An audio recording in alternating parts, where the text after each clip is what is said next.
Senate Majority Leader Mitch McConnell's home in Louisville, Kentucky was reportedly vandalized overnight, as WDRB News reported on Saturday morning. There were messages displayed in red and white spray paint written across the front of the senator's home, which is in the Highlands area of Louisville. This act of vandalism comes after McConnell blocked lawmakers' attempts to increase stimulus payments from $600 to $2,000. McConnell criticized the measure, which he blocked multiple times over the past week, and even described it as socialism for rich people. The news outlet reported that the words "Where's my money" were spray painted across the front of McConnell's home in Kentucky. There were also additional messages written across the front porch.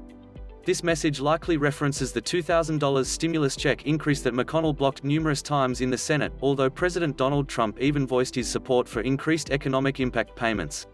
The rest of the senator's home appears to have been untouched by this act of vandalism. At the moment, the police do not know who is responsible for this damage.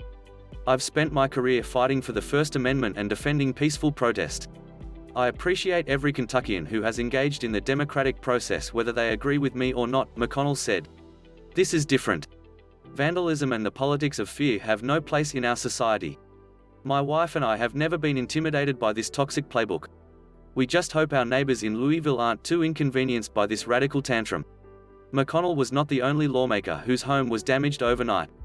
Speaker of the House Nancy Pelosi's home in California was reportedly vandalized by paint. There was also a pig's head left at the scene. It has been over 9 months since Congress passed the first stimulus package, the CARES Act. Since the COVID-19 pandemic has continued to pose a problem for the country, many Americans have wondered whether additional financial assistance was on the way. Towards the end of December, Congress finally agreed on a pared-down relief package that included one-time $600 stimulus checks for eligible Americans. Although many were disappointed to see that lawmakers like McConnell were not on board with increasing the amount for one-time stimulus checks from $600 to $2,000.